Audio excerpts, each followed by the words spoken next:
And we are live. Yo, what's going on? What's going on? Another Sunday night, hanging out with your boy Real Talk with Rich. I'm your boy Rich. I got my man with me tonight, the original Don Dada himself, Paul. And we want to shout out to the Black Comic Lords, the Black Superheroes Forever fam. Tonight we got another show. Tonight we're doing a little something special. Tonight we're going to do an interview, and then we're going to do a deep dive into a conversation I want to have with my man here. But this interview is an interview that is long overdue. This is one of my favorite curators in comic book space. Anybody that knows me knows I rock with Millennial Comics and knows that, you know, I am very fond of my guests. And so this is going to be one of them biased things, but we're going to keep it 100 here. We don't pass out no participation awards on Black Comic Lords. Well, we don't do that. So, but if I'll say it like this here: if you are able to press, I don't say you nothing but love and respect. So with that, and we are going to get this thing started. Amen. Yeah. Chat. So, Vonnell Young is a creator and possibly has the blackest comic book available. And the reason why I say that is because if you're familiar with Delta Dogs, you know that it is a comic book about a black family, particularly 7 cousins. And so the concept itself is worth a look-see for all of you guys. And so tonight I want to talk with the CEO, the creator of Millennial Comics, and Delta Dogs in particular. I want to produce, or I should say, introduce to some and present to others my brother, my friend, my homie. I feel like that's what he is, Mr. Vonnell Young. How you doing, sir? What's good? What's good, man? Oh, man. Appreciate you having me on the show. Thank you. Absolutely. Absolutely. So, we're not going to take up too much of your time. How you feeling today, sir? Bro, I'm feeling great. I'm feeling great, man. Every day is a blessing. Yes, indeed. I know that's right. I know that. Yes, indeed. So listen, bro, we got to have this conversation. And my first question to you is, you know, being a creator, how did you get into comics? You know, what's your background? Man, well, I mean, you know, comes back to the cartoons. You know, we growing up, we couldn't really afford all the books and this and that, and we didn't really, you know where to even find them at, stuff like that, because we was always playing basketball, we into other stuff. But when that Spider-Man animated series came on, that X-Men animated series, and then what kicked it over the bucket was the Static cartoon show that came out. And after that, I was just like, man, it's something I got to get up in here and do. So me and my brother started, you know, creating our own storylines, starting to draw and stuff like that. And we eventually started like even playing with toys, trying to see what type of storyline we could come up with. And man, I just stuck with it throughout those times. And it just became a passion of mine. So I just couldn't let go. Okay, that's what's up. So let me ask you, who is your greatest inspiration for this comic book, Delta Dogs? Where'd you get this from, bro? Man, so believe it or not, it kind of started off as a band. We was going to do a music band of the cousins we grew up with. You know, it's based off of my cousin. So I didn't know how to translate music to comics, so I just did superhero thing. So I mean, it's me and the cousins growing up in the 757 area, which is Virginia. The stuff that we went through. So a lot of that stuff in there is kind of true. Of course, without the superpowers. And I mean, this got to be one of the easiest books I wrote because of the, it being authentic. The cookouts, the family reunions and stuff like that. The little cousin getting picked on by the oldest cousin. Everybody joking each other. Easiest book, man. Easiest book. Had to start it off. Right. Yeah. So Oh, so basically, Delta Dogs is about a group of 7 cousins who have an encounter with an alien, and these 7 cousins are on their way to a family reunion. And you know, that's why I say it's probably the blackest book I've ever read, because what's blacker than black folk going to a family reunion? You know what I'm saying? That's what we do, baby. And so, you know what I'm saying? So for them to have this encounter, and then they get these superpowers, and then we get to see them kind of grow and until they come into their own. You know, I just was in love with the story, the concept when I first began to read it, man. So let me ask you, given now you have 7 cousins that you're dealing with, that's a lot of characters. Yeah. And so I know you said that this was kind of easy read for you because you're pulling from, you know, real family and things of that nature. But my question is, you know, how have you been able to balance the story characters, I guess, in the story itself? Because there's so many of them. Quan and Vonnell is my favorites. You know, I guess that's the oldest and the youngest or whatever. And so, but with all the rest of the cousins or whatever, they get a little shine too. So I guess my question is, how have you been able to create and develop these characters over the course of time? Because you're 21 or 22 issues in, right? Yeah. So okay, that's a very, very interesting question, because that's one of the biggest difficulties when it comes to having a huge cast. So one thing was, I had to finally like sit down with myself and say, look, you got to focus on one. You know, this is me. Of course, this is my first book, so I had to figure it out on my own. I'm trying to, you know, test the waters and stuff like that. So one thing was, of course, centered around one, which you know is Quan, right? Vonnell being runner-up to that. And to kind of put like little Easter eggs in the background, like, man, look, it's other cousins in the background. I get, you know, a little bit taste of each one of them, and you want to know more, but it's like so much else going on right now is that it's like you're willing to wait. You know, you can't wait, but you're willing to wait and stuff like that for the other cousins. And like basically, it's like a build up, so I can kind of use that time to get like a build up with each cousin, which I can't really tackle their arcs and stuff like that. But against being such a big cast, I kind of use that as my advantage, so I can build up that stuff that's in the background while this craziness is going on between, you know, Quan and Vonnell. Yeah, man, so, I tell you, now with this being a family, I know that I kind of already know the answer to this question, but I'm gonna ask it anyway. And you know, as far as no, this is real talk, because family is important to you. I can just tell in your writing. Your family is very, very important to you. So can you talk a little bit about your own family in regards to, you know, how you are able to talk about, you know, some of your cousins, not without giving their business and things of that nature, but how you're able to take the family dynamic that you personally have and put it in the book, if that makes any sense. All right. So one thing is of how protective we are with one another.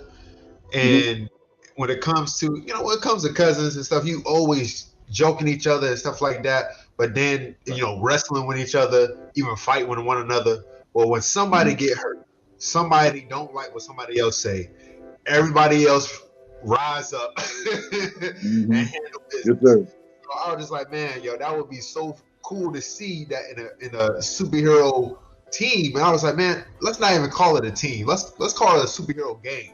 And so that aspect, I feel like hasn't really been shown like that before. Other than, of course, the closest I've ever seen was Blood Syndicate. Say again? Blood Syndicate. There we go, Blood Syndicate. So, but again, that family dynamic of things, you know, Blood Syndicate, they was fighting on day one. But again, like that gang family aspect to come together, man, it was just a no-brainer.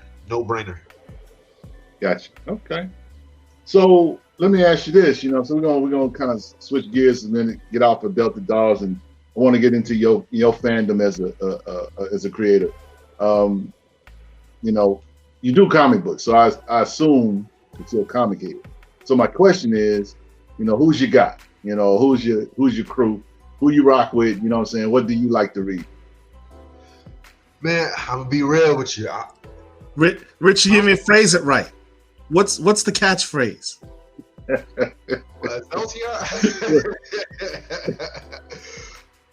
We have a patented.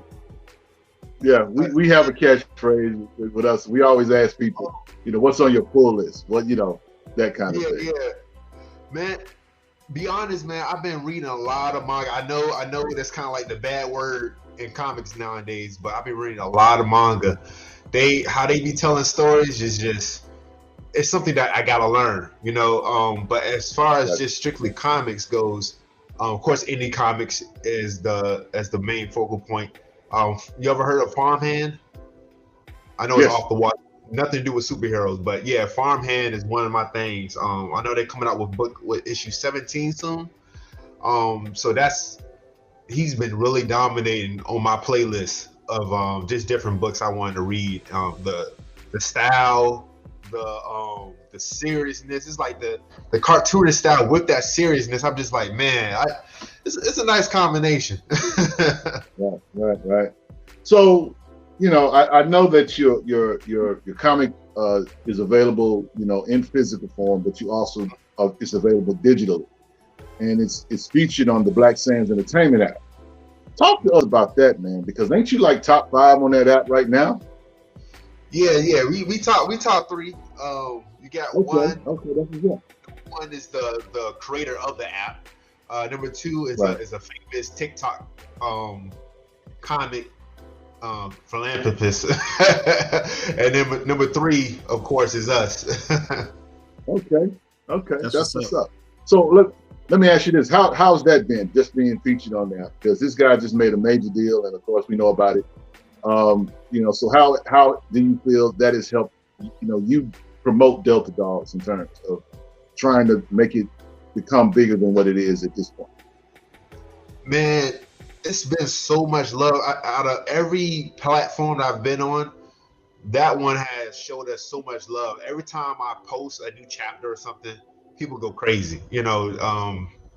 I just love just I can say the affection, but the amount of notice that we get, because I'll post it at some type of other group and get like 1 or 2 likes. I post it on Black Sands app, and it's like, man, it feels like home.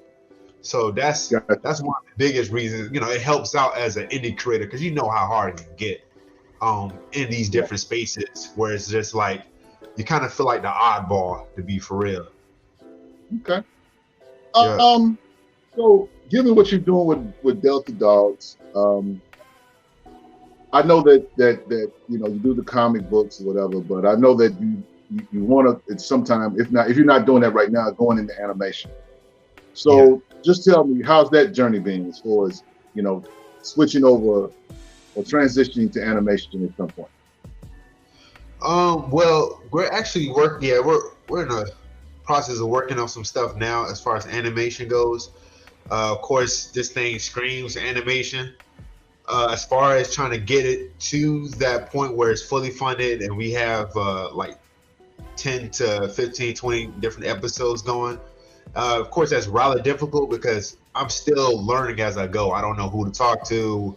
It's really just like, I got to put my product out there to the world, and hopefully something comes back, sooner than later. Right.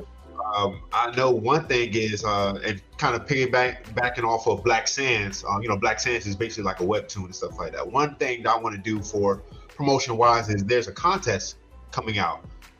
It's on webtoons. I know this up subject, but with them, if you win a prize, number 1 prize, it's $50,000, and they give you like an animated short. So that's that's another route. So just trying all avenues, whatever I can, man, to get this thing out there. Okay, that's what's up. So how long have you been doing this, man, as far as with Delta Dogs and trying to be a creator in this space? How long have you been doing this? Of course, I wrote Delta Dogs when I was 13. Or at least started writing Delta Dogs when I was 13. And as far as actually getting a few books put together, I started, what was it, back in 2016, I believe. And it actually took me a whole year to get the first issue out. The artist got sick. I didn't know halfway what I was doing. It was a lot, but it got out. And then once I switched artists, like the artist switched on book 2 and up. We've been having the same artist ever since. But ever since then, we've been coming out with a book a month. And when I tell you, it's just like you got to do it. As in, I know, like with some creators, they take a minute, as in to get everything together, make it be perfect and stuff like that. And they spend so much time fearing what they put out that they just end up never putting out a book, or take up all their resources and then they just don't ever put out a book.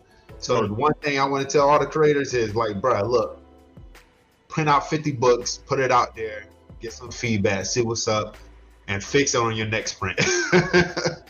That's what I said. How many books are you up to right now? We're out with 20 books, and we're going to be releasing books 21 through 23 on our Patreon.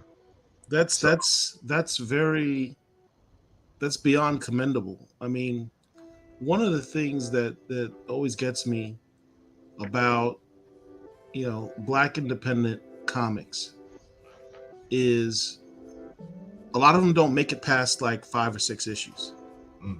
And for you to be up in your 20s, that says a lot. I mean, that's grind, and I give you mad props for that. I appreciate that, dude. Yeah, absolutely. It's been a long journey. Long journey. Well, now as far as Delta Dogs go, I mean, man, I don't necessarily think that it's just a matter of when you're going to blow. I do believe that Delta Dogs is going to blow because you've been at it so long, and it's just a matter of the right person seeing it, and then you're getting the exposure. Now I know that you do the con circuit for the most part, right? How has it been just being among the people? Because it's one thing to talk about it on virtually, but when you're in front of, a comic head or a kid who doesn't know nothing about your product, and you're selling him something and you're giving him, something that when he walks away with it, that it might actually change his life, because comics have that kind of power. So I'm just, let's talk about your experiences on the con circuit, if you will, if you don't mind. Man, so when it comes to different Comic Cons, that's a completely different story. I said that Black Sands was like, basically like our home and stuff like that, as far as just the amount of love we get. But when it comes to those Comic Cons, man, like they show so much love out there, especially like depending on which Comic Con I actually go to. They come up to my table, like, oh man, this looks dope, man. Like, what in the world? I had one mom came to me. You already know she was a mom. She had no kids with her. You just knew she was a mom. y'all know this. So she came up to me, he's like, oh man, this is, you did this? I was like, yeah. So this is about, bro. She cut me off, like, bro, like, I don't need to hear all that. Give me everything you got. I was just like, oh my God. How many books I had? She didn't care about the store. She just like, look, I just need this for my kids. It was, a Black family and stuff like that. It's just so much love we get at the Comic Cons, man. That's where I make most of my money, if anything. I sell like at least 200 books per con. Again, depending on which one it is, per con, 200 books easily. And I love it. That's what's up, man. The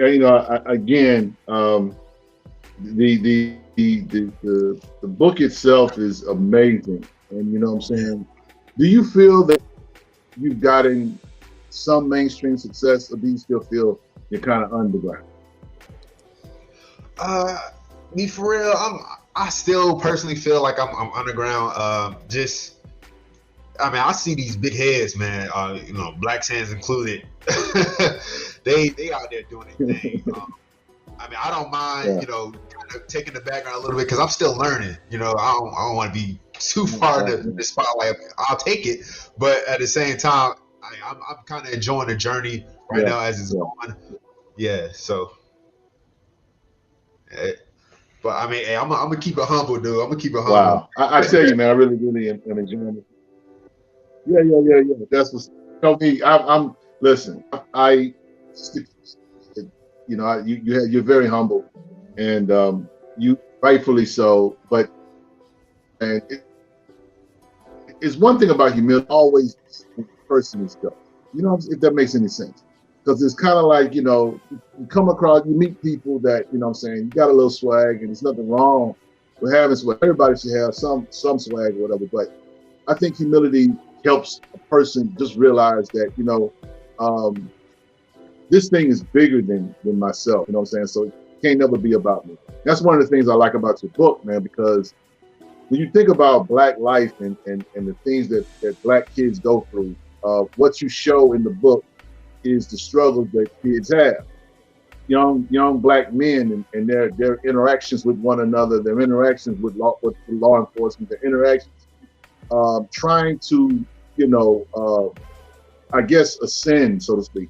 Let me talk about Vonnell, your youngest character in your book, because he's my favorite.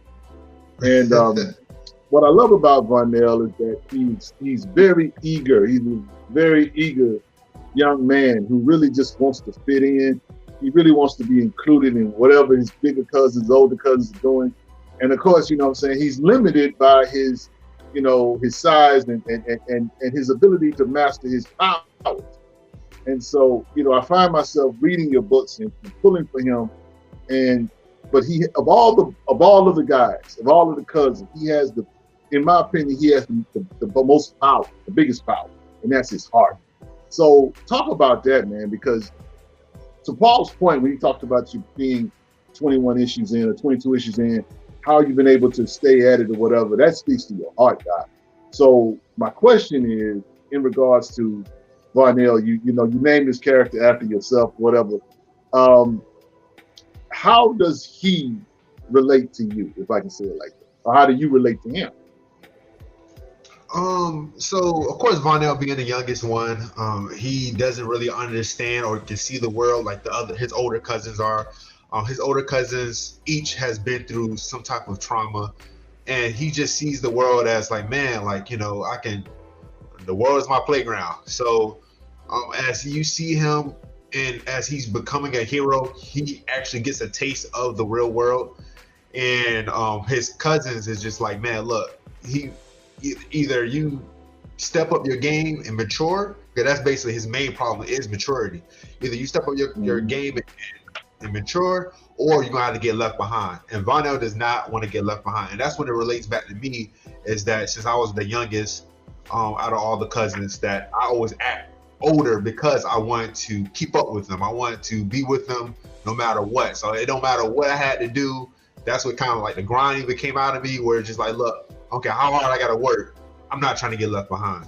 And that's what it shows in Vonnell. And I feel like in a lot of different families that the youngest one, in a lot of cases, is the one that's like, yo, look, I'm trying to hang. Do not leave me. We have a comment from Arthur English. He says, congratulations on your success so far. Where can I find your books? I'd like to support you. Thank you. Millennialcomic.com. Yeah. Yeah, we want to make sure we try to put Black that in Sands, the Black Sands app as well, right? Yep. So Black Sands, you can read it digitally, and if you want the physical copies, you can get it from millennialcomic.com. That's what's up. So we're getting ready to close this interview out, man. And this last question is one that yourself probably have to ask yourself. I'm sorry. And that question is this: what would Vonnell yesterday, or should I say, what Vonnell yesterday, when you started Delta Dog, what would Vonnell today tell Vonnell who started? What would you tell him to, if you had to give him some advice, if that makes any sense? Looking at what you've been able to do with this book, look at what you've been able to do with this book. What would you tell that young brother that was wide-eyed and was just ready to go, baby? What would you tell him? Oh man. Just like I'll tell the one that's in the comic book is to have more confidence in yourself. And let me see here. We're gonna be here all day. I'm trying to choose one. Let me see here. So I would say just stick with your guns. Stick with your guns, and yeah, just be more confident. That's probably the number one thing I'll do, because a lot of the stuff I was going through was not being so sure about myself, and a lot of what I put out is just, all right, man, forget it. I gotta put something out. Let's go. yeah. I got you. Yeah. Well, I mean, listen. You said yourself in this interview that you're still learning, and so that in itself is commendable. Because when you stop learning, you stop growing, whatever. So I want to salute you, brother. Thank you for hanging out with us tonight. You gave out your information as far as where you can get your comic book. How can we find you on social media? Give us your social media. It's all of it. Let us know where we can reach out and holler at you. So you got millennial_comics93 for my Instagram, and then for Facebook it's just straight up Millennial Comics. For TikTok you have Delta Dogs. Well, I switched accounts. I'm sorry. Blurred. Oh man, I barely get on there. I'm sorry. Basically, I just put up there Blurred for Okay. It was Blurred something, so I gotta look it up. I gotta get back on there. I've been so busy, man. I'm sorry. I've been so busy trying to do different. That's another thing I would tell myself is that it takes a team to be successful. It takes a team. You can't do everything by yourself. That's one of the things. There we go. Something we're very familiar with. Yeah. Oh yeah, absolutely. Well, look, man, we're gonna let you go, brother. Want to thank you for being so gracious with your time. Vonnell, I got love for you, bro, and I love what you do. I love your comic, and I love your energy, man, towards it. So keep going. Is anything that we can do? You can holler at me, hit me in the DM, hit me on, you catch us where we are, what I'm saying? So it's all love, brother. Thank you for coming. So with that being said, Paul, I don't know if you have a closing comment or question for our brother, but No, just keep doing it, man. I mean, like I said, it's so rare to see that many comics to come out, and I've checked it out myself. I appreciate the writing, appreciate the art, the content, the one of the things that's always important to me is seeing Black families in comics. I mean, that's important to me, and I appreciate seeing that. So keep on, brother. We'll try and support you any way we can. Oh yeah, for sure, man. I appreciate both of y'all to the fullest. This is what the Black community need is, cats like y'all, man, reaching out to just creators like me. Again, this means a lot mentally, just knowing that, I'm doing something right here and I just need to keep going. So again, everything, I appreciate y'all. Try to come down to Orlando for MegaCon. You said which one? MegaCon in Orlando. Oh man, okay. I was looking at that. That's supposed to be what, this month? Yeah, it's this month in a few weeks. 19. Yeah. All right, I got you. I'll see a bunch of us are getting together. So, okay. Please come through. All right, I got you. All right, doctor. We see you later, man. Take care of yourself. We'll holler at you. We'll talk to you soon. All right, man. Y'all be blessed. Peace. Peace. That's what's up. Yes. So this might be an opportunity for a brief intermission. Yes, we can have a brief intermission. We'll be back in about 2 minutes. We're gonna reset, and you got the nice music playing. So check out the backboard right here. Got all, shout out to Storm. We did all Storm cover.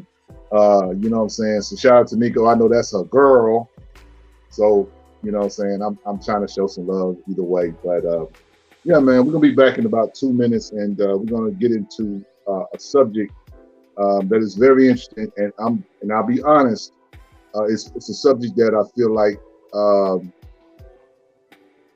cats like Vonnell are what we need to keep this community thriving. And you'll understand that in a few minutes. So stay tuned. One minute, back. Not 2 minutes. 1 minute. 1 minute. 1 minute. 1 minute. 1 minute. 60 seconds. All right. See y'all in a bit. All right. She was in the back, nonetheless. Calling it quits now, baby. I'm a wreck. Maybe you're wreck. Ooh, certain things you just can't refuse. She wanna drive Miles. Yeah.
And we are back from our brief intermission. Black Comic Lords, Real Talk with Rich.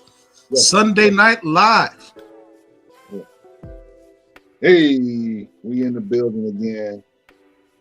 Want to shout my man Vonnell Young. Thank you. Want to thank him. Vonnell of Delta Dogs, Millennial Comics. Want to thank him for his time and thanking out with us for the first half hour of the show.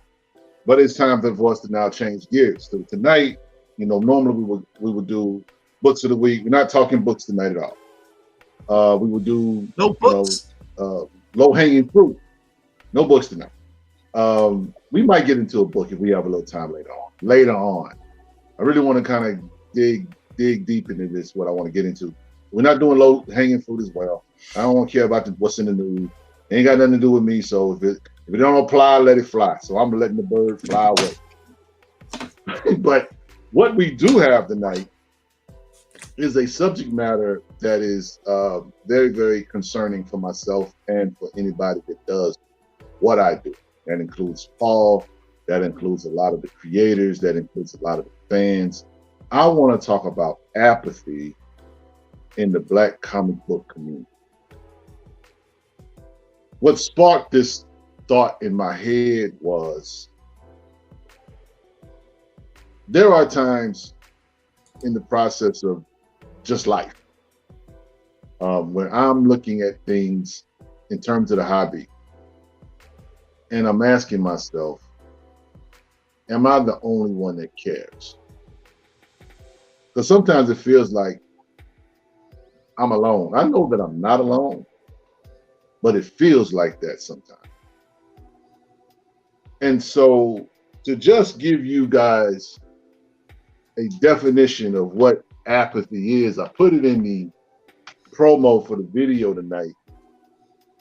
Apathy is the lack of interest, enthusiasm, or concern. And here's the thing. He said, I'm listening while getting ready for the Muslim celebration tomorrow. I got you, bro. Appreciate you. So if you listen to or watch YouTube channels, there's no shortage of people talking about how bad comics are.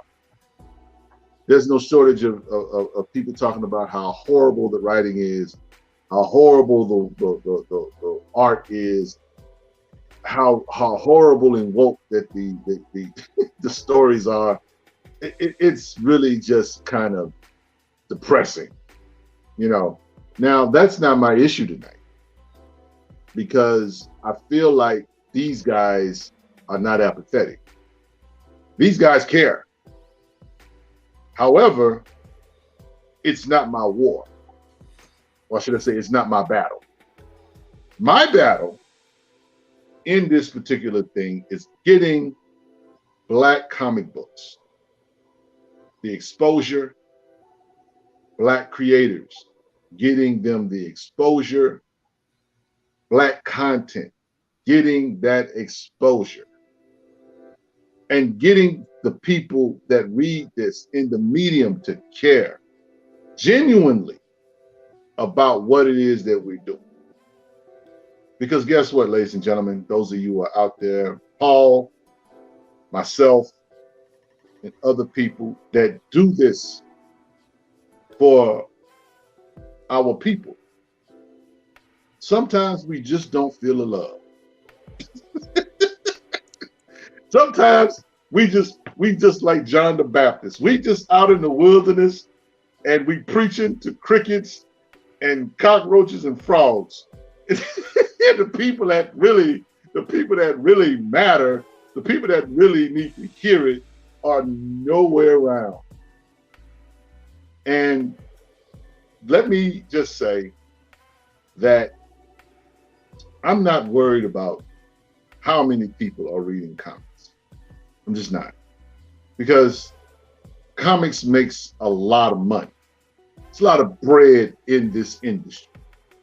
A lot of guys are getting paid. Now, there's a lot of guys that ain't getting paid. But a lot of dudes is getting to that bag. Okay? Now, I want to break down a statistic that I saw on a website. And it has to do with the readership of comics. Okay? In terms of comic books, first of all, people want to know why manga is kicking comic books in the head. Well, let me tell you why that is. Japan, from where manga originates, has 43% of the global market share. They have nearly half the market share when it comes to comics, manga. Okay, that's why they get in their head. That's why comics, westernized comics, whatever, you're getting the brakes beaten off of you because Japan has a product that a lot of folk love.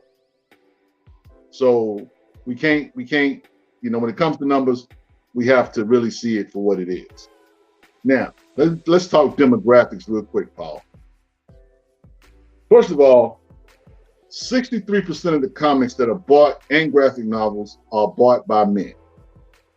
Okay, 63%. That's like 2/3. 13 to 29-year-olds buy 57% of the comics. Not old people. Did you just hear that statistic, Paul? 13 to 29-year-olds buy 57% of all the comics. Young people, not these old fogies. Okay. Here's the big one, though. 71% of the customers of comics are mayonnaise. The mayonnaise is strong in the comic book brand. 71%. This is the breakdown of those people who buy comics. 71% are white customers. 13% are Latino. 14% are Black, and 5% are Asian. Now think about this for a moment. I just said that Japan has nearly half of the global market share, but they only make up 5% as far as America goes. Talk about having a chokehold on the game. That's nothing to seize at. Now, when it comes to us, coming in at a grand total of what was that I said? 14%. That's reflective of the U.S. population. We're about 13% of the U.S. population. That's a consistent representation. Exactly. That's consistent representation. And which says to me, Paul, that we're buying books. And we have made, and we have to kind of like, let's just kind of call it what it is. We're buying books. People are buying books. Black people are buying comic books.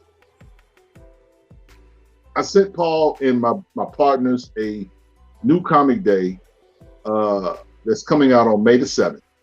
And it featured 3 black characters on the promo.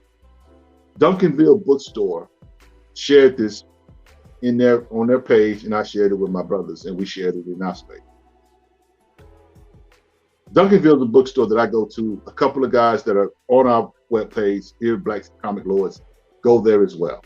How do I know? Because we will oftentimes compete for auctions and claim prizes on the website.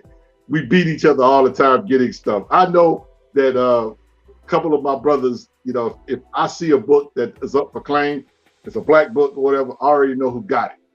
I know he can't hide. I know who you are. So he knows who I am. When I beat him, he knows who is. You know what I'm saying? It's like that though. But they do have black readers.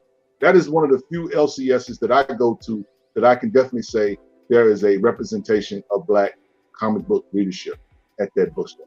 Herschel, our partner in crime, has been the Duncanville bookstore. So Duncanville bookstore here in the DFW area is probably the biggest comic book store in North Texas. You know, there are others that are comparable in size or whatever as far as influence. They do auctions on, I think, Mondays and Thursdays, I want to say. It's a dope bookstore, gotta say. They have a lot of merch and a lot of, you know, I've gotten a lot of good gems out of that bookstore. But I'm just bringing that up because we're having this frustration about getting people to buy books. And Paul, the evidence kind of shows that I just read. These are statistics from Comic-Con. Black cats are buying these books, bro. So the question is, why does it seem like, or why does it feel like, or are we seeing this thing wrong? I mean, when you hear those statistics, what is your thoughts? Because we kind of have a thought that, man, people are not buying these books, but the numbers according to these demographics say something different. Yeah, that's a misconception. I actually spoke with Michael Schelling over at DC Comics a few days ago, and he says that it is quite a misconception that comic book purchases and sales are down. They're not. They're actually quite high. It's actually at a high point right now. For the last couple years with COVID, the comic book industry has boomed. Comic shops have made bread selling comics during the pandemic. And then with the advent of the silver screen taking advantage of new ideas through comics for storylines, particularly in the MCU, obviously. There is a larger group of people that are interested in comics. The most shocking, it's not shocking to me that comics are selling well. It's not shocking to me that 71% of comics are purchased by white people. It's not shocking to me, honestly, that 14% of comics are purchased by black people, which is kind of consistent with the amount of black people that are in America. What's shocking to me is that if you're viewing things from a purely economic standpoint, from a capitalism standpoint, you would want to tailor your comics, your product, to your demographics, to those numbers, to those stats. Right. So certainly 14% of comics should be geared towards Black people. But moreover, the most important stat, the one that does shock me, is that age demographic. What'd you say it was? 14 to 29? Yes. So those are millennials. Yes. Right? That's beyond your generation Z. That's not old fogies like me and you. Those are young people. And young people grew up on what? They grew up on video games. They grew up on manga and anime. Right? So their interests are different. And in fact, their gateway into comics is different than yours and mine. My gateway into comics back in the 1970s was Super Friends and Hanna-Barbera and, the original Marvel superheroes cartoons from the 60s that I'd see on replays and syndication. That was my gateway to comics. Now, if you're a 14-year-old kid now, what is your gateway to comics? What has attracted you to comics for your 14-year-old life? Well, there's a Miles Morales video game that's done tremendously well. There is Japanese anime all over Netflix that your parents have an account to that you can watch all day. And there's this thing called the MCU, which are the most popular blockbusters you've seen and you've watched literally your entire life. Because at this point, the MCU has been around for about 13 years.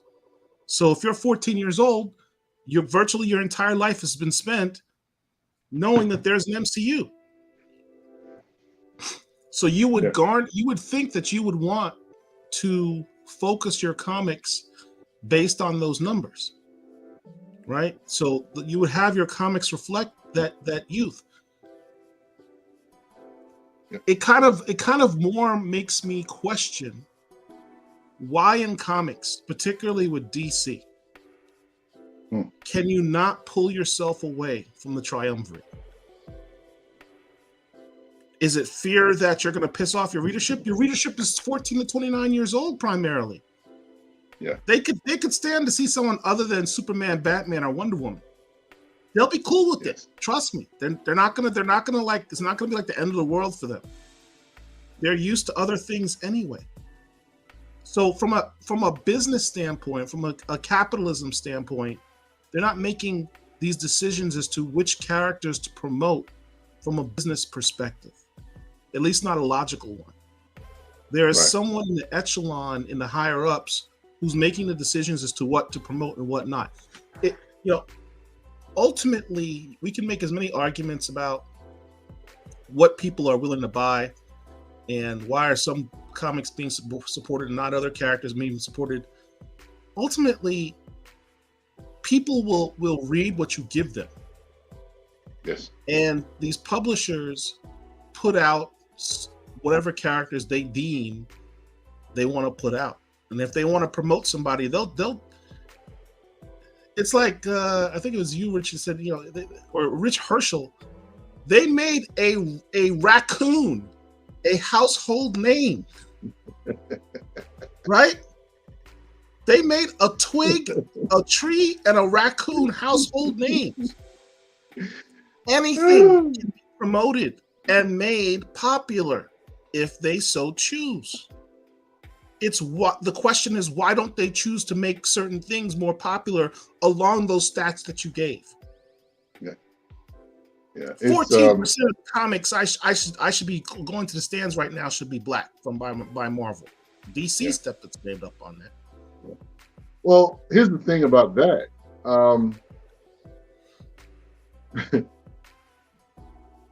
It's clear to us, though, that black kids or Black purchasers, consumers are buying these books.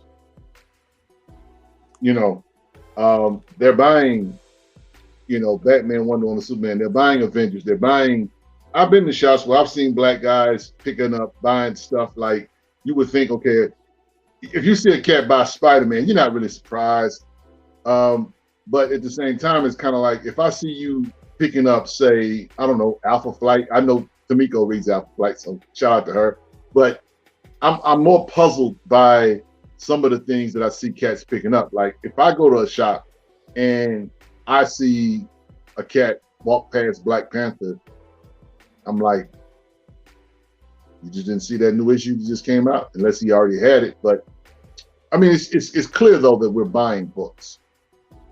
Now, H&H Comics says there's a difference between sales and readership. Yeah, I agree. However, the thought is, see, the reason why I bring up apathy in this conversation is because it appears as if that we have become so paranoid when it comes to books that it's like, okay, if we don't buy this book, they're going to cancel it. We don't buy this book, they're going to cancel. Guess what? They're going to cancel it anyway. if it doesn't fit their plans. Okay? That's We've exactly seen my that. point. That's exactly my We've point. seen that. You go out and buy 5 copies of the same book. They still gonna cancel if that's what's in their heart to do. And to your point about the Trinity, Paul, it's interesting to see how this thing shakes out with DC, because they're killing the Justice League, right? That I said we weren't going to talk books, but we got to talk about that, because the whole thing is you're going to kill Batman, Wonder Woman, Superman, you're going to kill the Green Lantern, you're going to kill the Flash, you're going to kill all of these characters, right? What are you going to set them up with? Okay, well, like you said, some of the characters from Future State are getting a lot of shine. Now, let's talk about that 71% of white people that are quote unquote buying these comics. They are part of that millennial or Gen Z demographic. Okay, they of all of the comic book readers are not vested in the trend. So this might be a strategic effort by DC to kind of move along from the Trinity. Right. And I've said this years ago, that DC particularly is not thinking about these old heads, because these old heads ain't going to be around in 20 years. Right. These old heads are going to be worm food. Who's going to be here buying those books? These 13, 14, 15-year-olds will be in their 30s with long boxes full of these Future State characters, full of these. It won't be Bruce Wayne. It'll be Jace Fox. This is where we're going. It looks that way. If you're following the I Am Batman book by John Ridley, Bruce Wayne is broke. He's broke Wayne. He's broke Batman. He's on the outskirts. He's dying every other season. It's like, Bruce Wayne, is he dead? Is Batman dead? Like, they're moving him. They're sidelining him, right? Yeah. And the Foxes have all his money. And when you read the I Am Batman book, which, you can make your little legacy comments to all you want, but that's a dope book. Yes. Well written. Yes. And the way Ridley is setting them up, the Foxes are about to be like the first family of superheroes in DC, in a really positive way. Yeah. If they were to run with that, I mean, do young kids really care about that? I mean, is that really going to rock their world? Like, Bruce Wayne's no longer Batman. It's Jace Fox from now on. The stories that they have done as far not as that I think they'll ever do that, but yeah. Yeah. The stories they've done as far as that DC animation, if you really think about it, it has been the old stories. Death in the Family, Long Halloween. They've done the lack of imagination. Yeah. When they did Soul of the Dragon, they have given, I think, the older heads the animation kind of point, whereas newer, because guess what? You know what they have failed to do yet? They really have failed to really give Terry McGinnis the mantle from Batman Beyond. That's the story that most of these young cats want. That everybody's still hanging on to Bruce Wayne, Right. But Terry McGinnis is the future. That's the movie they want too. Exactly. But they're kind of like, they, you know, and there's the reason why there's 20 million Batman stories right now. I don't necessarily know if they'll ever completely move along from Bruce Wayne. But, you know, I do think that Chase Fox is the future as far as the Batman mantle goes. I just, someone uploaded the link to the Yeah, stats. I did. I just did. Yeah, that was me. And here's the thing about those stats. Yeah, those stats. Here's the thing about those stats. It's hard to refute the evidence. And so when I began to look at this thing, I was kind of like, wow, maybe we're seeing this thing wrong. And while we want more books to get more exposure, I mean, Black Panther, for example, Black Panther's readership is somewhere between 15 to 20,000. Some people may say, well, that's not a lot of comic books. Well, I mean, it is what it is. I'll tell you one of the highest rated, or should I say the highest sales for a comic book this year has been The Scorch, Todd McFarlane Image title. I think it was like 48,000 sales. Yeah, but and people got to realize, is anybody really reading that book? Yeah, people are reading it. It's making money. I mean, all of the books are making money. But I haven't heard anyone talk shout about out to. I haven't. I did. You know, here's the thing, though. I'm okay with the things being the way they are. What I want from us is and the Black comic book community is to have a little bit more fire for what we're reading. I don't think our problem is the sales. I guess that's what I'm getting at. It's just our ability to just enjoy what we have. And sometimes you have to turn off the channel or the TV or YouTube or whatever and shut that negative stuff off and really to consume and enjoy what's been made for you and what has. A lot of these guys are just bitter and just being haters because these books are not for them. This is why they won't talk about a Philadelphia. You know, even though it's a fire comic book, even though it's written well, the art is amazing for a horror comic. You know, they just don't want to talk about it. They don't want to talk about how good it is. I don't understand that, but you know, I understand. I look at the source, and that tells me more than enough. So for us, we don't necessarily have to go out and buy every book that has a Black character in it. Yeah. But it is in our best interest to give it a look. Because that's the only way we're going to get the representation that not me. Listen, I got enough representation. Black Lightning's my guy. I don't suffer from low self-esteem because I don't see my guy. Paul, Black Panther's your guy. You don't suffer from low self-esteem. You're not missing Black Panther. You have literally volumes of Black Panther books to go read. If you couldn't buy a book tomorrow, I'm willing to bet you got enough books to take you all the way till you get out of here. I do. So we're not, but I'm thinking about that young cat that is looking to Miles Morales. That's wants that character to really be special. And the only way that character is special is if the writers that are on it have a vested interest. And that the people that are buying these books have a vested interest. Because you can scream that you want representation all day long, but if you're not even checking for what's available, then bro, that's on you. Sis, that's on you.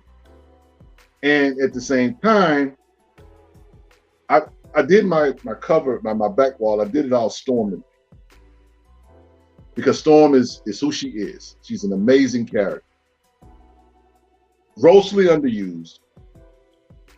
And as much as I want to give props to Marvel for finally putting her a book and giving her some upgrade and all that, y'all still get a slow clap from me, because this is a character that you've been having around since mid 70s.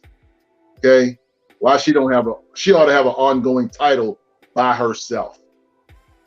By herself. Not only that, Storm should have had her own movie by now. Even before Disney did its deal, you know, with Sony, or 20th Century Fox, I should say. Storm, prior to T'Challa blowing up in the movies, was Marvel's preeminent black character. Mm-hmm. That's not even a question. If you look at all the merch that's out there, appearances in comics and in movies and television and cartoons, Storm was Marvel's premier black character in terms of marketability, recognition, etc. How she's never had a singular film baffles me. They just announced a movie with Bad Bunny to play El Muerto. Do you know who El Muerto is? Because I sure as hell don't, and I'm a Marvel dude. So they picked the most obscure character, Sony did, to make a movie. Well, this cat can get a movie. Morbius can get a movie, but Storm hasn't had a movie yet. That's crazy to me. You know what? Here's the insulting thing about it. The insulting thing is that you give a movie to Captain Marvel, you shoehorn Carol Danvers into the MCU because you needed more white women representation. Okay, even though you had Black Widow and you sabotaged her entrance of her movie, her big show or whatever, and it got exposed that you guys weren't really playing fair with the money, because she was supposed to get a part of the bag, at the box office. Didn't kind of work out for her. She had to sue Marvel. That's kind of sad state of affairs. Now, as far as Storm goes, I don't necessarily know it's in their best interest to do that, because, like I said, when we show up, the lights go out. Storm shows up in the MCU, the lights are going to go out. People are going to lose their mind, because the thought is, Fox, who had, I guess, the X-Men franchise, you guys did an okay thing. To me, the only character you got right in that whole thing was Hugh Jackman playing Wolverine. Yeah. Other than that, everybody else was a joke. Storm was ridiculously watered down, depowered. Yes. So, we're gonna get her the right way, and it's going to be an amazing thing, and the whole thing is going to be like, well, what took you guys so long? But again, they want to give her own book. They trying to keep her as a team character, and she's so much more than that. She represents and means so much more than just being a team character. Like, come on. I mean, you literally had Kamala Khan, Miss Marvel, have like 3-4 volumes of books. Right. But your biggest black female character has no long-running comic? Are you kidding me? But this is what they do. So, but either way, I just wanted to have this conversation, Paul, because, it's like, how do I get excited about comics when it seems like a lot of my compatriots, if I can say it like that, comrades, are not excited? So if I had to really just listen or rely on some of you cats, I'd be just as depressed. I need a little pickup sometimes. I need somebody. You're talking to the wrong cats. I need somebody. Yeah. Well, see, that's the thing. I I want more inspiration to come out of this. You know, one of the reasons why I brought Vonnell Young on is because, this is a guy that put together a book that had a black family. So we talk all this stuff about, I want to see a comic book with black family. Okay, there's one available. But it ain't Marvel or DC. Yeah, well, it sucks for you if that's what if you're going to die on that Marvel and DC hill, then just go ahead and die on it. I'm going to go rock with these independents. I love you, Marvel. I love you, DC. But clearly, there's more. Our stories are multi-layered. One of the things I love about Rodney Barnes' Philadelphia in that this is a story about, yes, it's a story about vampires and werewolves and stuff, but it's really a story about a father and a son, a black father and a black son. These are the kind of stories we want. These are the kind of stories we need. So, you know, y'all, Marvel, DC, come on now. You know, we just lost Neil Adams. They say rest in peace and condolences to his family. It's the guy who created John Stewart. So I didn't want to go out here without acknowledging him as well. And, you know, kind of sucks that he's gone. I mean, you know, but it's life. And, you know, I wonder how he felt about John Stewart blow up. That whole thing, you know what I'm saying? Because he was the guy that brought us John Stewart. The guys they have, I know, Paul, you just acquired a Green Lantern, Green Arrow 87. A legitimate grail. A legitimate grail. One of the very few DC grails. There are hundreds of Marvel grails. There are dozens of DC grails. So, you know, I don't even have that. So salute to you, brother, for acquiring that. But yeah, you know, getting us to be excited about the fandom and things of that nature is amazing. I want you guys. Now, Persia said you took the words right out of my mouth. I've been feeling down about the overall Black comic book community energy. Yeah, it's something there. It's something there. And it's probably one of the. Here's the thing. When there's not much to read or source our stuff, you know what we do, Paul. We go hang out with the mayonnaise. Well, look, I'll say this. Yeah, please be the voice of reason. I own a lot of comics, like a lot more than I should. When last I checked, I topped over 14,000 comics, and that's a lot of books. That's not even counting about a half a dozen more long boxes that I haven't logged in yet. As you said, I have enough comics that I could not buy anymore and read comics for the rest of my days and have new stuff to read every day. Yes. It is impossible with what is on the stands now and what are in back bins for you not to have something to read. It's just not possible. No, it's not. If you're not excited about the stuff that's out there now, well, I would postulate you need to look deeper, because there's a lot of Blaze stuff that's on the stands. We promote it all the time.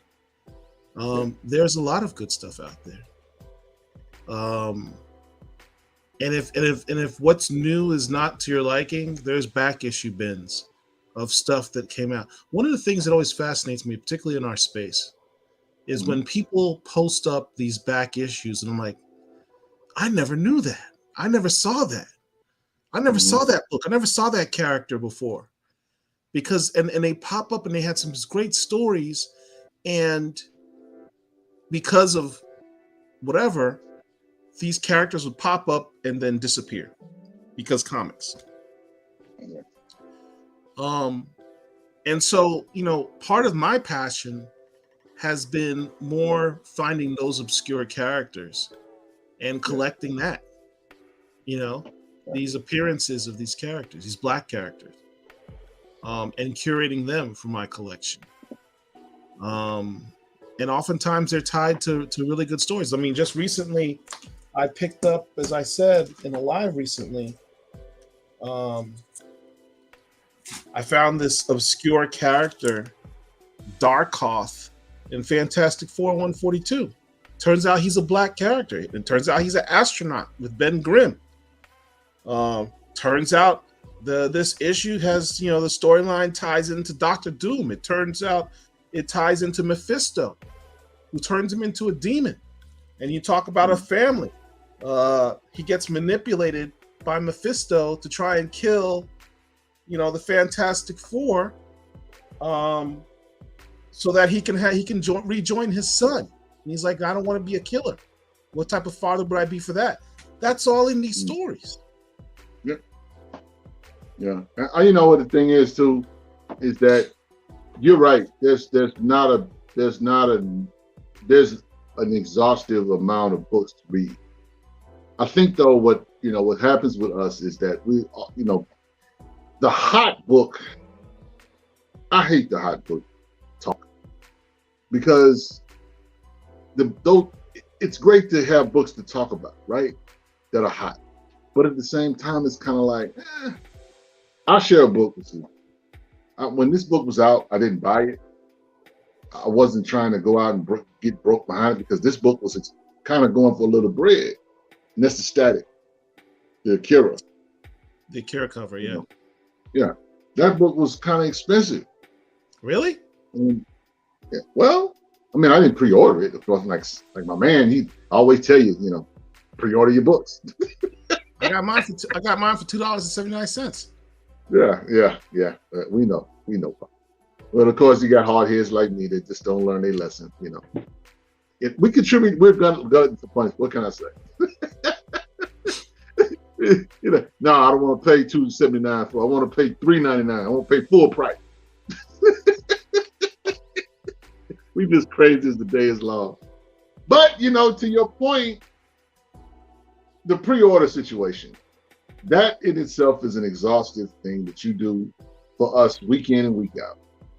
And it helps a lot of guys that are, it helps a lot of guys who are collecting to, you know, get up with what's what or whatever. And I know that in itself is a tireless labor that, you know, it's a thankless job. You know, I mean, guys, you know, you guys that are buying books, you know, you really should thank Paul for doing this, because some of y'all wouldn't know what's what without the pre-order situation. You wouldn't know what to expect. Now, of course, that's a double-edged sword, you know, because he says, first time here, Thunder God says, glad to have discovered you, brothers. That's what's up. Thank you, brother, for joining. But,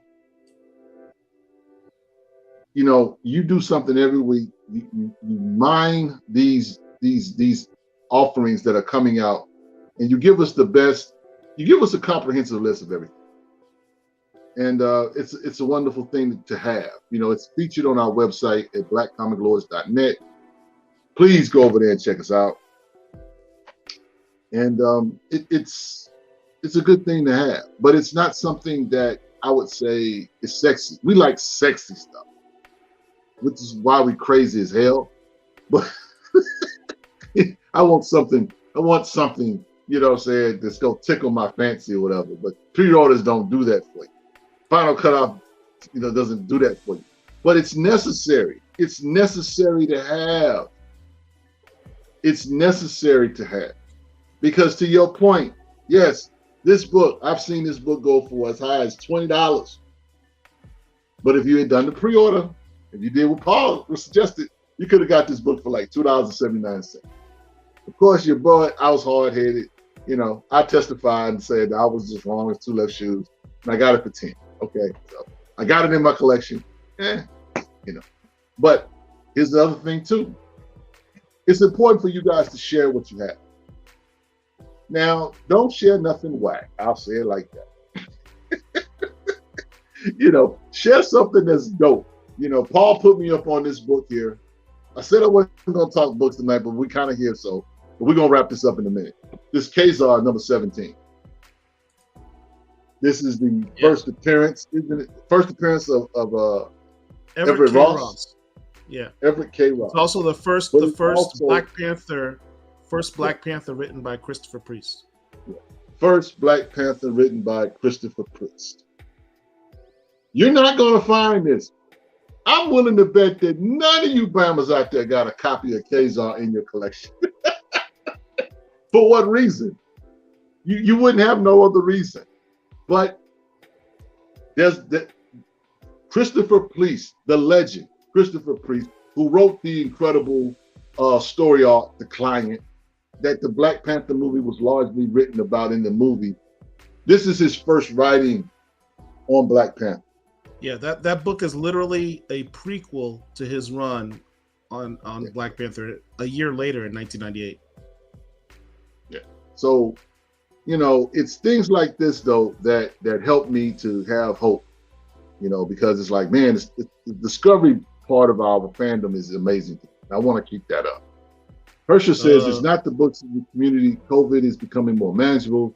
Folks are going back to work. Priorities are going back to pre-COVID behavior. Recast T'Challa was a big part of that energy. But now that's just about dead. Folks seem uninterested. And the rest of this stuff, a lot of folks came for Black Panther, and now that he's gone in the movies, folks are going slowly taking steps back. Well, I mean, that sounds like a really negative outlook. It is, but hey. It's our man's. It's our man's. I guess let's just end this thing. Let's close up shop on the Black Comic Lords. I'm done. I'm out. I'll just buy what I want to read. Screw y'all. I'm not paying attention to what y'all do. Now, you took it there, so let's be there. So we might as well stay there. If Black Comic Lords shuttered our doors tomorrow, would any of y'all care? Would y'all care? Me and Paul, we do these lives. Hersher does interviews with creators like Tony Isabella. We do these interviews with Rodney Barnes and cats like that. Would you guys even care if we disappeared? And I'm being honest with you. Some days it's hard to be here. It's hard to be here because it's like, man, do anybody? Because the question comes to our head: are we making a difference? Are we making a difference? And because it's easy sometimes for me to have apathy. It's easy sometimes for me to be like, you know what? Nobody cares, so why should I care? Why should I continue to talk about these characters? Now, Thunder God said, I just found you guys. So yeah, I care. And thank you for that, brother. I'm not even sure if you're a brother. So I just want to say thank you, Thunder God. Thank you. Because guess what? We come here Sunday after Sunday. Paul does his show on Friday nights. They say Wakanda whiskey and bourbon blurred them.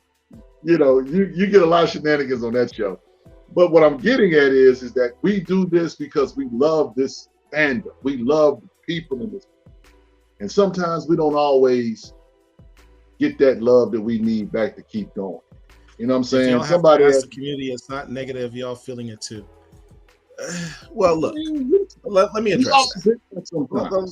Pause. Give me a second. Go ahead. Here's the thing. You don't do what we do for accolades. I appreciate Rich, taking a second and saying, what he did about the work I do on pre-orders and FOCs and stuff like that. But when I talk about it being a thankless job, I'm not talking about a high five, thank you, Paul, appreciate that. I don't need all that. My ego is big, but it's not that big. I don't do it for that. I do it because I want people to actually use it. The biggest compliment, you want to say thank you to me for the FOCs that I do is by looking at it and using it. Buy the books and then post the books up. Say, here's the books I got from checking out you guys' website. That's the thank you I care about. Now, moreover, if we were doing this for first, we don't get paid for doing this stuff, not yet anyway. But we do this because we're passionate about the curation and of Black comics. We're passionate about the promotion of these Black creators. We're passionate about these characters that we've been reading about and enjoying all our lives. And we want to share that passion with everyone else. That's why we do it. When it comes to comics, ultimately, if Black Comic Lords would have shut down tomorrow, I would still have my comics. Yes. To read. And more so than that, I would still be reading and collecting comics because I enjoy reading comics. If they came out with a thing that said, you know what, everyone's comic books are now no longer have any value. They're worthless. Ask yourself that. If your comics tomorrow became absolutely worthless, would you still read comics? If your answer is no, then you're probably going to have that feeling of apathy and a feeling of, well, this is not really for me.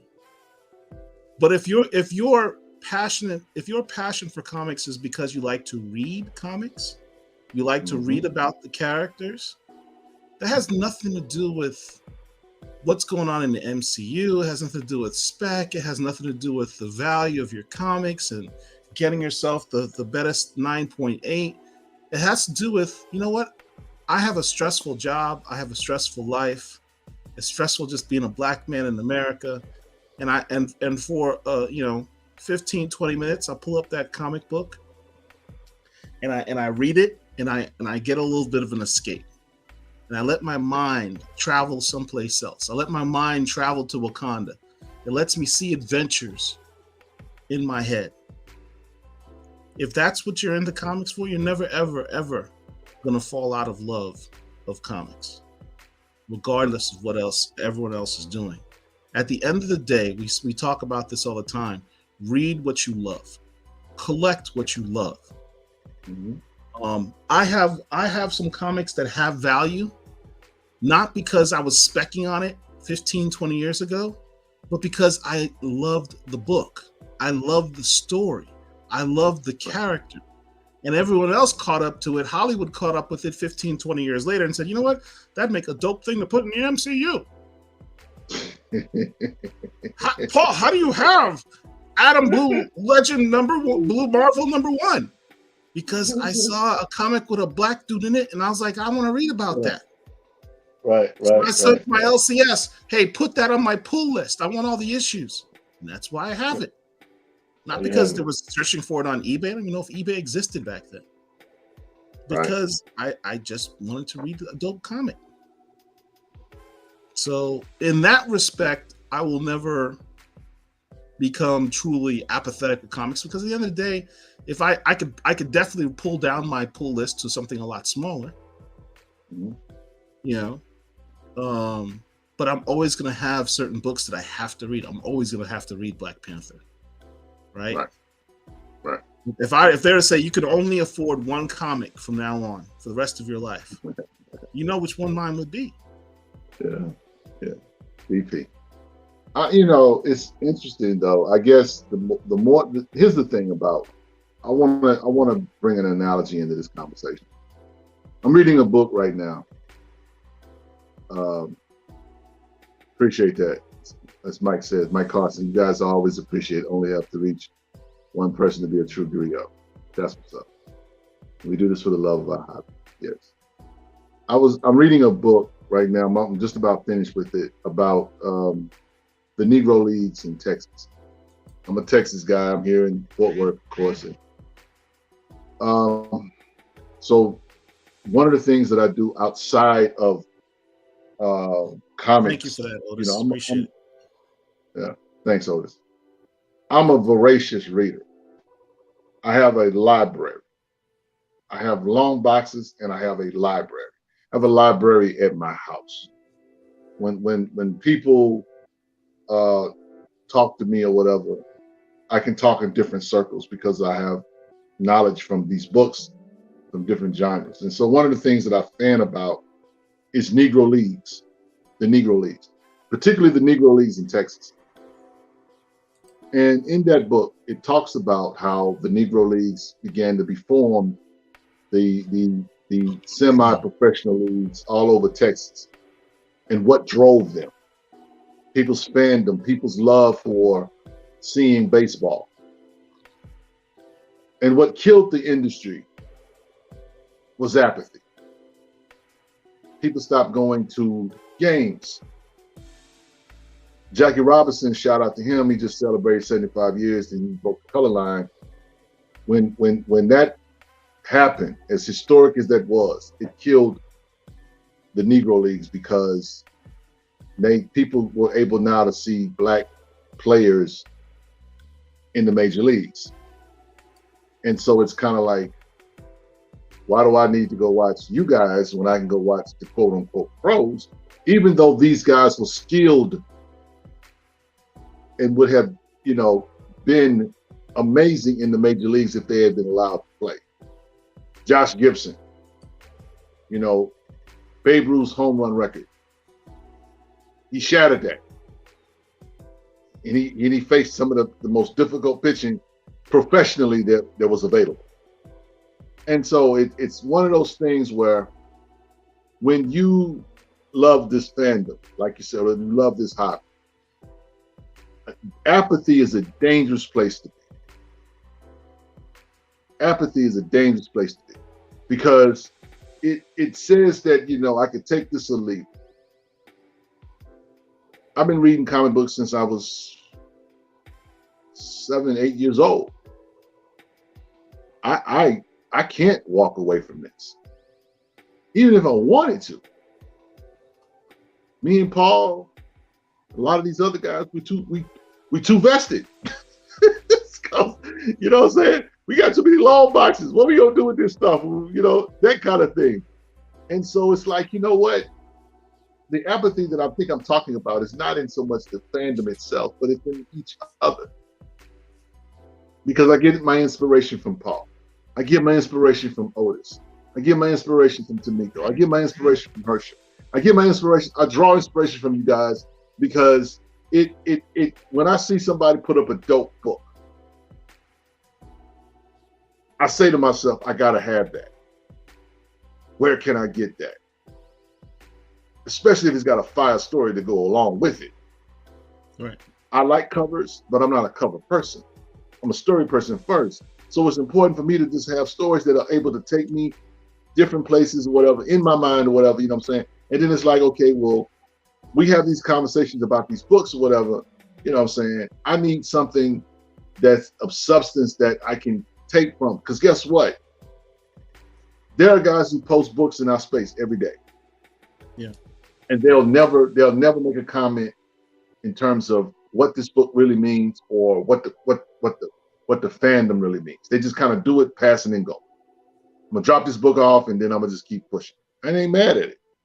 But at the same time, it's kind of like, the elders among us or whatever, they have the greatest stories. They have the most amazing lives. And yet a lot of them won't share because sometimes it's because they don't think nobody cares. You know what I'm saying? It's like, I can tell you, a story about this, whatever. Shout out to Otis. He's doing a lot of things with the Billy Graham family and whatnot. Billy Graham is one of our greatest artists, and we're having to learn about him kind of secondhand. That kind of thing. Being able to keep that legacy alive. So when I see young cats like Vonnell, who's new to the game, who's trying his dear best to be, to make his mark or whatever, we have to encourage that. We can't discourage it. We have to cultivate it. We have, because like I say, when it comes to the community, there is no real little I's or big U's. We all in this together. Herschel says there's a difference between sales and readership. Hashtag ain't that the truth? It is. It is. I mean, you know, but at the same time, it's kind of like, if I love something, then oftentimes I am going to share what I love. It's just human nature to share what you love. Right. Your daughter, how old is your daughter, Paul? 10. 10 years old. I bet you, Paul, that if I came to her house, if I came to your house, and your daughter had a dope comic book collection or just dope thing, I brought a 10-year-old girl with me, she would take her by the hand and bring her to her room and show her what she loves. Yeah, my daughter loves to read. She doesn't read comics, she reads graphic novels. Yeah. I think that's sort of a generational thing. Right. But I mean, she still would share that though. I mean, you know, because it's like, you know, hey, this is a dope story. And I'm not saying that there's a lack of sharing or whatever, but I just know that if you appreciate what people are doing in this space, people need to know. Because sometimes we don't know. Sometimes we feel like we don't know, or we unaware. We have blinders. You know, I'm the first to admit that I don't, one, know everything, and two, I need help. I need somebody to help guide me. I need some help you know, when it comes to certain characters or certain, you know, books, story arcs, whatever. If somebody's able to put me on game, I want to hear that. Yeah. I'm not really into big head Negroes who know all of this stuff, but you know what I'm saying? You just hoard the knowledge, you just hoard the, you know, that's not my deal. That's not my style. You know what I'm saying? It's like, man, share with me something. I mean, Otis, shout out to my boy Otis. Otis is somebody that shares. Otis gave me an AOK, and it was a Wolverine story arc in particular. And because he knew I was a Wolverine guy, he sent this to me and just told me to check it out. And so it took a little while for me to get to it because I have so many books that I read. I finally got to it. Blew my mind. And see, that's the kind of love and things that we need more in our community. Every now and then, Herschel will put something up that'll pique my interest. There's a whole lot going on in Herschel's head, so I can't take it everything Herschel is doing. But he'll post up a story, or he'll post up something that gives you, you know, food for thought, pause to think, and it's something to really be commended for, because that's a part of the fandom, being able to consider what someone is putting before you. You know, you know, the stories that Marvel and DC do or whatever, some of the stuff is weird, and some of the stuff is amazing. You know, and it's being able to, you know, discern and work your way through the fluff of it.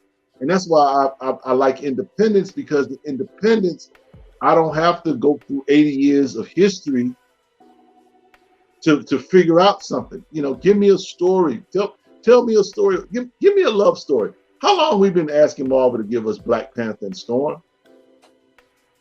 We're not gonna get that. So guess what? Well, we got it now. Until Marauders 13 came along.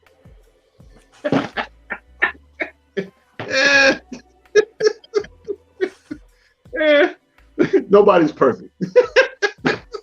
I'll say it like that. But the thing is, when you think about a book like The Antagonist, Godhood Comics, you know, a story about a Black superhero family. Otis says you're much appreciated, Brother Rich. Yeah, that's what's up. So, you know, that's what I'm looking for.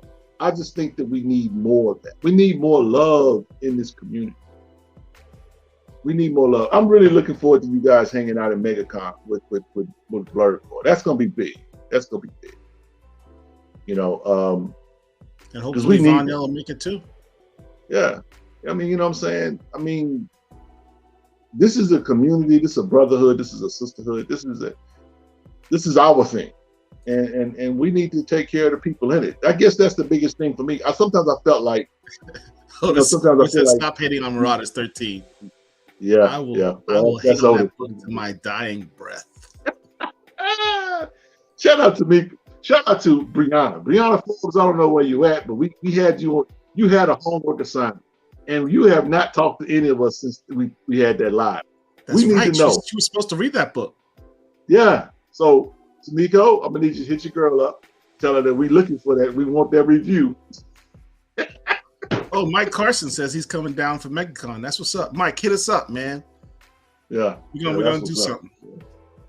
Yeah. So I mean, you know what I'm saying? And of course, I don't mind saying it out here too. I'm gonna be out in Orlando in next month.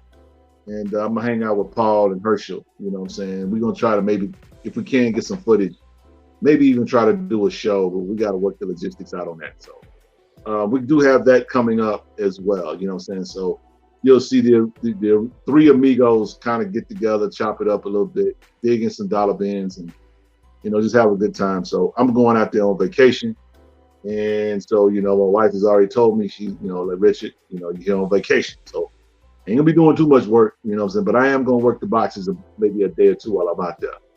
Yeah, Mike, we know Flood's going to be there. That's the plan. We're going to do a Blurred Core BCL link up. Yeah, so that's what's up. Mr. 9.8 himself. Even our sister Tamiko knows as well. She's like, I'm not trying to trick her, y'all. I mean, listen, Tamiko. You know how we feel about Marauders 13, so that ain't even the issue. That's not even the issue.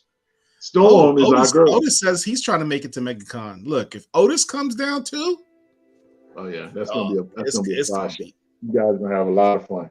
I won't be there for MegaCon, but we'll see maybe next year. Either way, guys, we're gonna bring this to a close.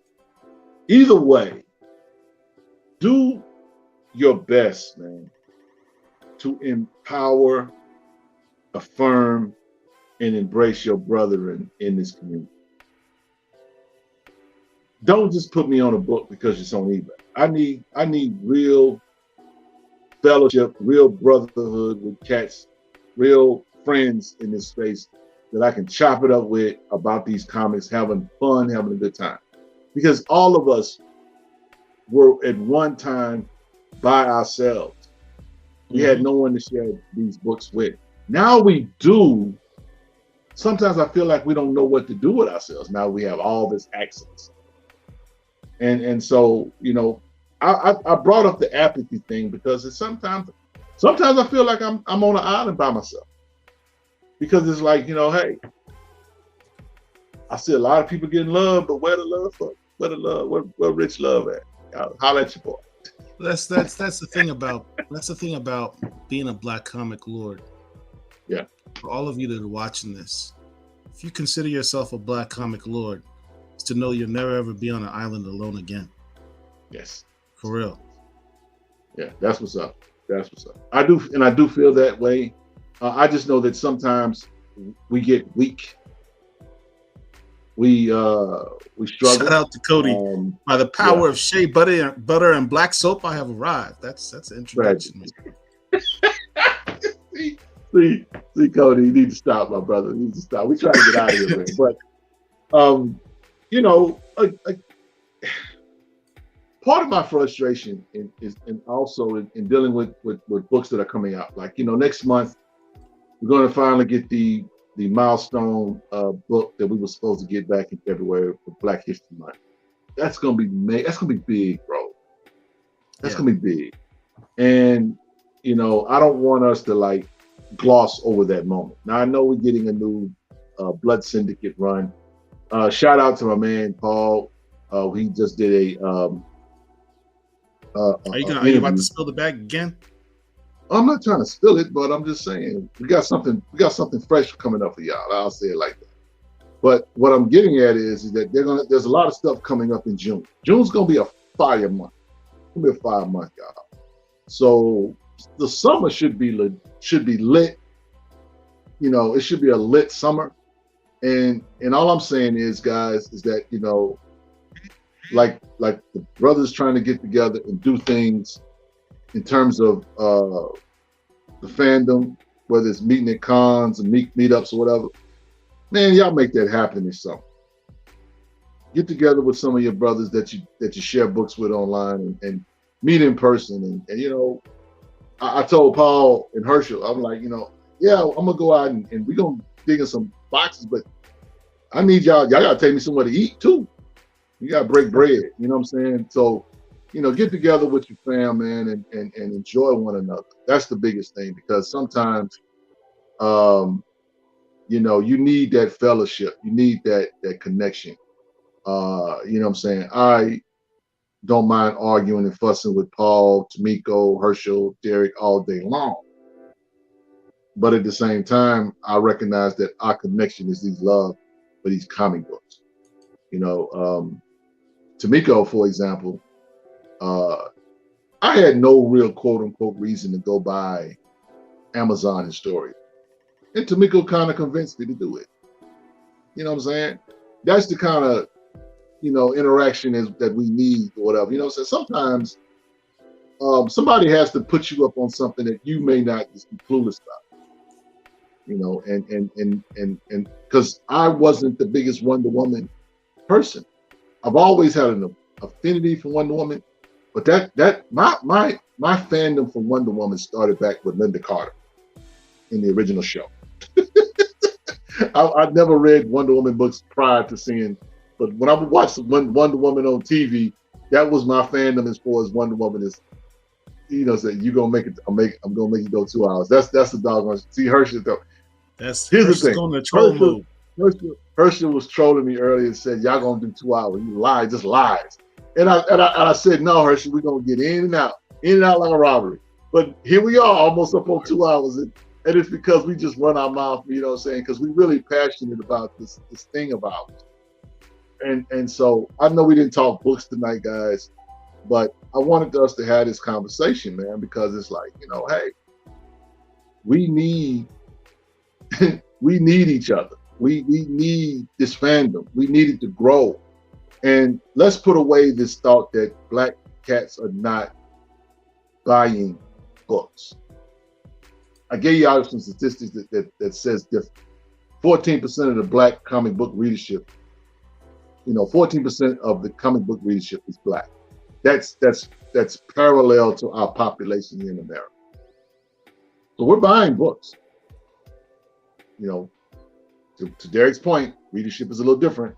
We're buying these books. I don't know if we're necessarily reading them, but we're buying. So definitely. Tamiko says, I got many books from listening. And that's dope. You know what I'm saying? I'm glad we have that. They said Moon Knight is trash, Richard Wright. You know it. You know what? You're gonna stop her. I have not watched the last episode of Moon Knight.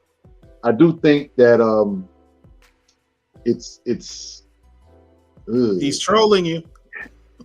I know he is. That's why he want me to keep going. He's such an a-hole. So, I will say this without spilling the beans. Just along this, just because it's relevant to the subject. I did an interview recently with a writer of a book that I'm sure is on many of y'all's pull list, a new book that's coming out very soon. And as we talk about, not having stuff to read or not being fired up about stuff, I read the book. I'm fired up about the series. It's a book I've been looking forward to for a while. And it's a book that needs to be handled sensitively and well. And I think it's in good hands. And I really look forward to sharing the interview with you guys in the next few days. Hey, that's what's up. So we got things cooking in, y'all. Your boy just need a little encouragement. I'll be honest with you. It holding up this banner for these comics, it gets hard. And we all have lives. That's the other part. We all have lives, and life gets in the way of busy things lives. That exactly the things that we want to do. Paul's a lawyer. I'm in ministry. Our lives are hectic. So, to get away and steal away some time and read a comic book or two, whatever. That's what we kind of think about. When I'm at work, sometimes I'm sitting. The only thing I'm thinking about is, man, I just want to go home and crack a comic book open. Shit. That's how I unwind. That's how I unwind. And I have a very stressful life, a very stressful job, I should say. And comics has always been my respite. It's been my way to relax and clear my mind and clear my head. And that's not going to go away. So I'll never become apathetic when it comes to reading comic books.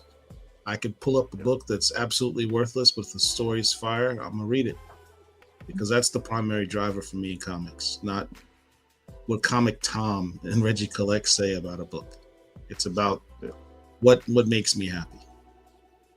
Absolutely. I think that's the thing that we all have that part of where, you know, at the end of the day, what is it really about? Is it about the comics? Is it about art? Man, Herschel's just full trolled me. I know, dude, Herschel got read the room, dude. Come on, man. Jeez. he can't help himself.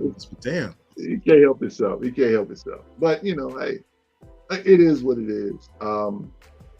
Cody says, I don't know if you guys answered my other question, but will you be doing anything special for Free Comic Book Day? Well, that's interesting because I'm not sure, to be honest with you, Cody. And the reason is because I do know next Sunday is Mother's Day. There will not be a show on Mother's Day. You know, I just, you know, I'm going, who's Comic Time? That's so funny.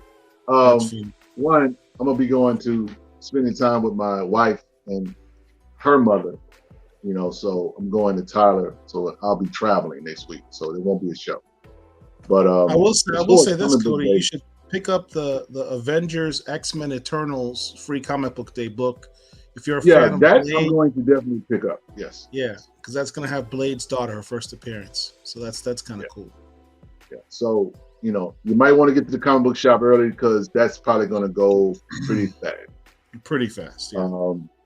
So I'm definitely looking forward to the story. First appearance, that's dope. It'll be a key, you know. But other than that, there's not. I'm gonna be honest. I'm not really feeling what they're putting out. That's the only book I really want to get.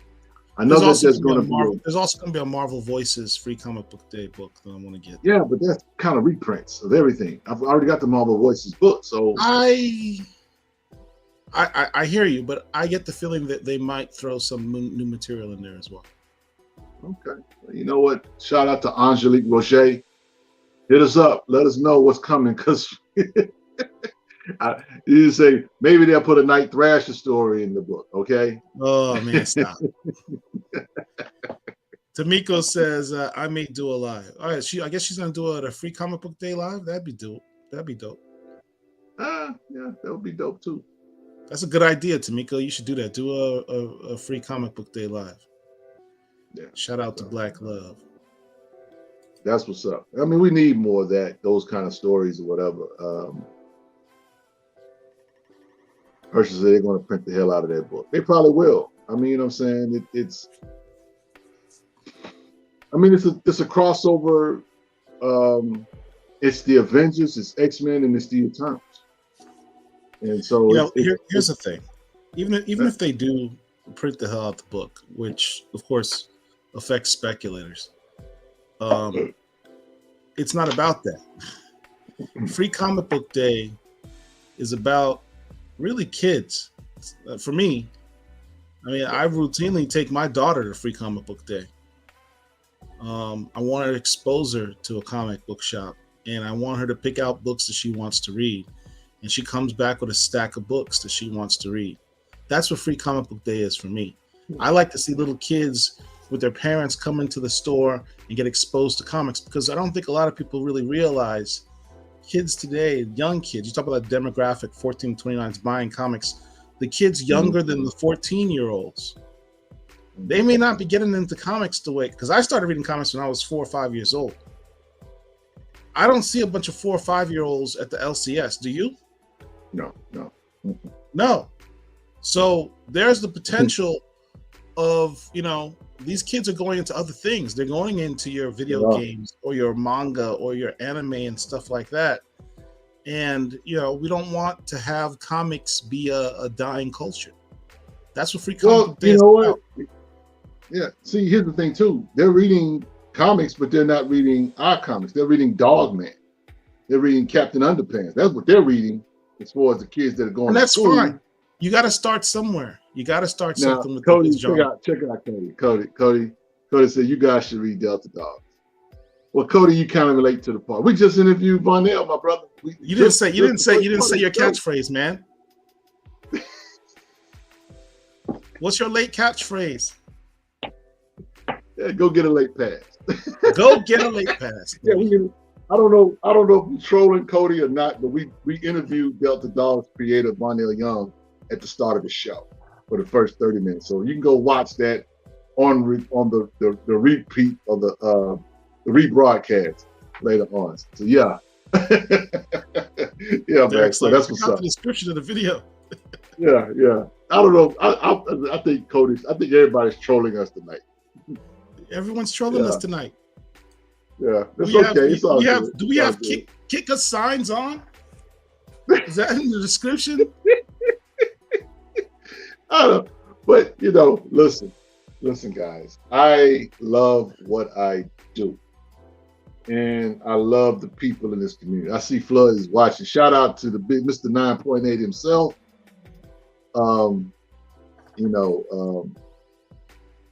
Shout out to Blurred Corp, man.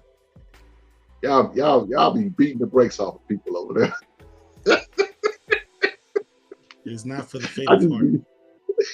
Yeah, you know what I'm saying? I mean, it's one of the dopest spots on Facebook. So shout out to Blurred Corp and the whole crew over there, man. You guys do great work. And I know that the BCL guys are looking forward to seeing you guys, in MegaCon. So salute. Oh, Flood's about to be the star of MegaCon. Watch it. And Flood gonna be everywhere. Flood know everybody. He can't go nowhere and hide. Everybody know him. Spot him in the crowd. So, but look, guys, we got to get out of here, man. We always coming up on 2 hours, and man, thanks, Paul, for hanging out tonight. So, ain't nothing but a thing, man. It's always a pleasure. Yeah. Yes, that's what's up. We love you guys, man, and that's the thing about it. Well, most of y'all.